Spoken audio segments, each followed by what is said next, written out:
Hey everyone, it's Mark here.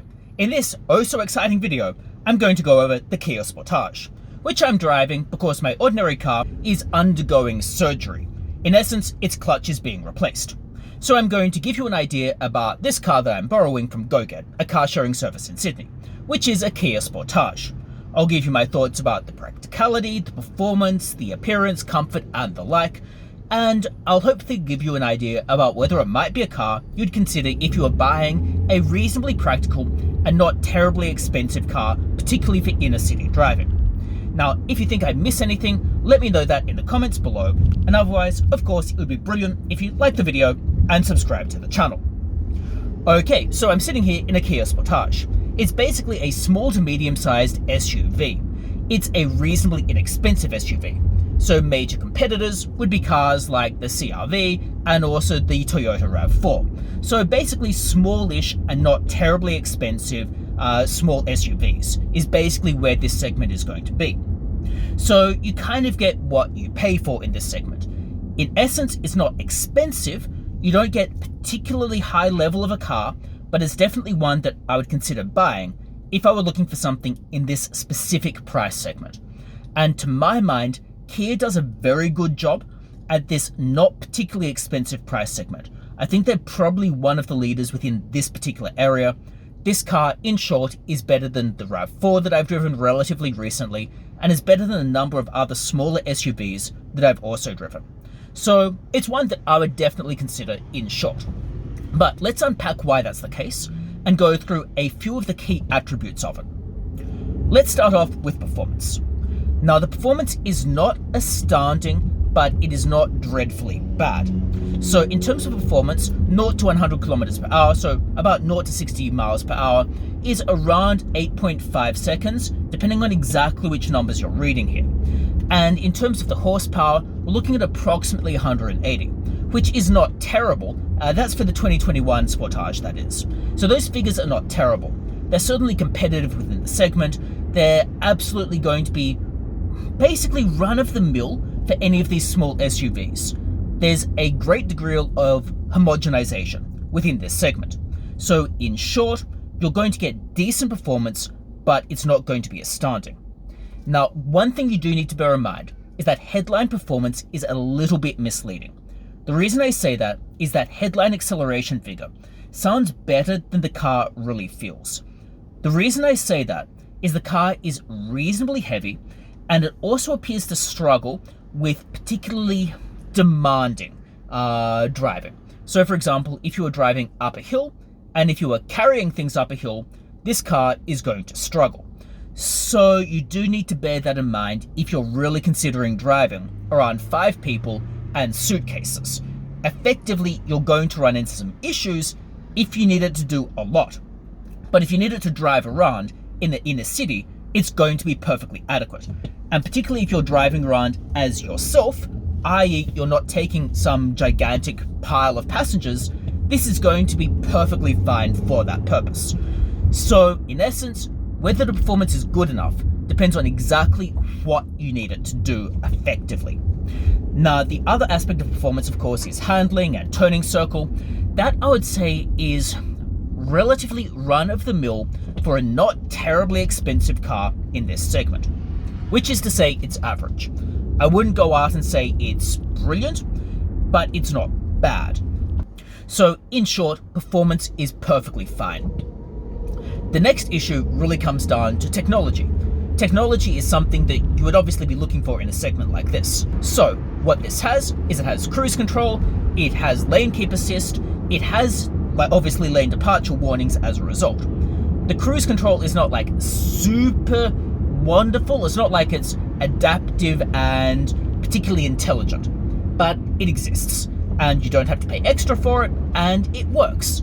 The lane keep assist is annoying. Lane keep assist is always annoying. This is no different. So I turn it off, but it's there if you really want it. Similarly with other things like that. Similarly, you have auto turning on headlights if that's the type of thing you want, or you can turn that off. It's personal preference here. So driving technology is, I would say, standard. It is not especially unusual It's not especially high-end, but it is absolutely adequate for what you get. Similarly, the mirrors are adjustable electronically. Again, that's not something that is necessarily something to write home about, but it absolutely is there. It's standard technology. There's nothing in here that is basically making you think this is outdated and it's really behind the curve for something in this price point. It clearly does not have some of the technology that really expensive cars have, but for cars in this price point, it has what you would expect, is in essence what I'm saying. Now, in terms of technology like infotainment system, so moving on to that type of technology, it again is relatively standard. Kia is quite good in this. It is, to my mind, better than Toyota. Toyota, to my mind, feels relatively dated in all but their most recent models. So really you have to get the most recent update for Toyota to feel okay. The Kia feels like it is perfectly fine and has for a while. The technology system could use an update. They could use a bigger screen. They could use some improvements to make it a little bit better. But it isn't awful. So to give you an example of how it's not awful, in the infotainment system, we have, for example, Bluetooth connectivity, standard. We have Android Auto, standard. Apple CarPlay, standard. All of these things are standard. Admittedly, Apple CarPlay and Android Auto require a USB cable, but they're standard. Bluetooth, like I said, is there. So it has basically what you'd need. It does not have an inbuilt navigation. That is not really a big deal in my mind, because you're probably going to use your phone's navigation anyway, and you can project that onto the infotainment system. So in many ways, the lack of navigation is not especially problematic in my mind, because you can substitute with other things. So that in essence is where we are with the infotainment system. There really is not terribly much else to say about the infotainment system. So that's what it is. In terms of other driving technology, we have a reverse camera. Again, that's standard. It's acceptable resolution during daytime. It is terrible at night. At night, it looks really pixelated and not great. During the daytime, it's certainly perfectly fine. I would not have any problems using it. It's probably, how will I say this, marginally above average, but not brilliant is probably the best way of putting it in terms of that. If you think about the gauge cluster, there is very little to say about the gauge cluster. It has a small screen in the middle surrounded by two analog gauges. The small screen can display some information, only a portion of which is relevant or interesting. A good portion of which is not going to be useful. I generally just keep it on the speedometer, because that's pretty much the only day-to-day or moment-by-moment information you actually need when driving the car. The rest of it is really surplus to my mind, but you have options to transition between several screens. The gauge cluster is otherwise easy enough to read. It has a couple of safety features, like for example, it will highlight if the seatbelts are off in the back, and also if you were to open up one of the doors, it will tell you about it in this little infographic, although you could probably realize that just from the door being open. So that's pretty much the technology. So that segues onto comfort. How comfortable is the car? Well, basically it is pretty comfortable. I've been in much worse in this segment. It's definitely better than the RAV4 I drove relatively recently. So, some things to note here. Seats are cloth as standard, that's pretty unsurprising. A pleasant feature is the headrest behind me is pretty comfy. It basically is a pillow, which is surprising. Normally the headrests are kind of solid and a little bit annoying. This headrest is basically a cushy pillow, which is nice if you're driving it for a long time period. I don't know in a car share I really want to be putting my head on the pillow, but it's there in case you would wanting that if you're driving it. The steering wheel is kind of padded, not very padded, not super comfortable, but padded enough. So that again is perfectly fine. The materials are variable. The seats, like I said, are cloth. Most of the materials around here are plastic. The plastic varies in terms of how premium it appears. Some of it is kind of dated and awful, to be honest. It sort of looks cheap for some of it. So particularly in the center area, center console, it looks kind of cheap. The plastic on the dashboard is like that scratchy faux leather, which actually looks okay. It patently is not leather, but it looks perfectly fine. And it even has like this fake seam running across it, which adds to the appearance. I think it is silly, but it looks better than just cheap plastic. Many of the other plastics, again, vary. So the plastic on the door is kind of like this fake leather, kind of is there to create this appearance of texture.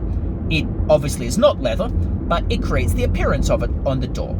So that's obviously quite nice. Some of the other buttons on the steering wheel have like this shiny appearance to it. Now, admittedly, this is primarily due to the shininess surrounding the button, but it still is there if you want shiny buttons or shiny appearance in some areas. Some of the plastic is shiny, which is nice. So material quality is generally pretty decent, but it's not great. The way I'd phrase it is it's probably a little bit above average for this segment, so I'd have nothing hugely negative to say about it, to be totally honest. If we think about the storage space within the car, and I'll get to the storage space practicality wise in a second, but with just in the car, so cup holders and the like, there's cup holders in the center console, that's normal. You have quite a deep bin in the center console, again, that's quite nice. Doors have some storage in them. The glove box is ordinary size. So ordinary storage when you're just driving around in an ordinary manner is adequate and average for this segment. In terms of space for the passengers, for the front passengers, that's not a problem. For the back passengers, it's not too restrictive, but I wouldn't want to be really tall in the back. Now, I'm not particularly tall. I'm about 175 centimeters or something like that, and I feel like I have more than enough space. In the front, definitely enough headroom. In the back, similarly enough headroom. It's not uncomfortable for me. If you're really tall, like way over 6 feet, it's obviously going to be uncomfortable. In terms of the actual storage space, I already mentioned the cup holders. I mentioned the storage bins in the front and in the back. And in the boot, you can lower the rear seats down to an almost flat bed. There isn't really like a lip between the boot and the seats, so it's almost flat. So that's quite good in terms of practicality. You can fit a decent amount in there because it's basically just a gigantic box you can fit things into. So it's going to be fine if you need to carry a reasonably large amount of stuff around, i.e. it's quite practical. It is not a large SUV, but it is a practical SUV for its size. You basically get what you would expect from a car of these dimensions. Not much more, but not much else, and there's quite decent use of space. So, in essence, that's effectively the practicality. So, what are my overall thoughts? Well, my overall thoughts are the performance is quite decent. I mean, it's definitely above average for this segment and this price point.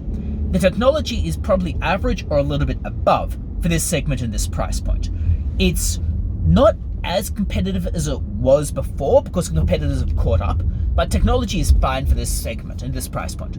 Comfort, again, is fine for this segment and this price point, again with material quality. So it's probably a little bit better to my mind than some of the Toyotas, particularly all except the most recent year, basically for Toyota, because all except the most recent year were pretty, so it's competitive in terms of practicality and comfort and material quality. Storage space, again, is quite good, a little bit better than the RAV4 in terms of actual day-to-day practicality. Now, in terms of reliability can be all over the place. So in terms of how reliable it is, what I would use as my test here is a car sharing service is willing to use the Kia Sportage. That tells you a good amount of information about how reliable this car is going to be. The fact that they're willing to use it tells you that it is not hugely prone to breaking down catastrophically, because obviously a car sharing service would not use a horrendously unreliable car. Also, fuel economy is one where your mileage is going to vary. I'm in inner city Sydney, I'm getting about 9.6 to 10 litres per 100 kilometers. So overall, my opinion is definitely a car you'd consider. Performance and practicality and technology and comfort are, to my mind, a little bit above average for a car in this class. You might be able to negotiate down some other brands, or this Kia in fact, so in essence you'd go for whichever one you get the best deal on. But this, to my mind, is definitely worth considering. However, if you have any thoughts about whether you'd consider a car like this, whether you think it's practical, not practical, or whether you think it's just generally a rubbish car, let me know that in the comments below. It would be interesting to hear other perspectives on it as well. And if you think I've missed anything, also let me know that in the comments below. It would be interesting to hear about if there's any features you think that I've glossed over or neglected that you think I should have covered in more detail. And otherwise, it would be brilliant if you liked the video and if you were to subscribe to the channel. And I very much hope to see you for future videos as well. Bye!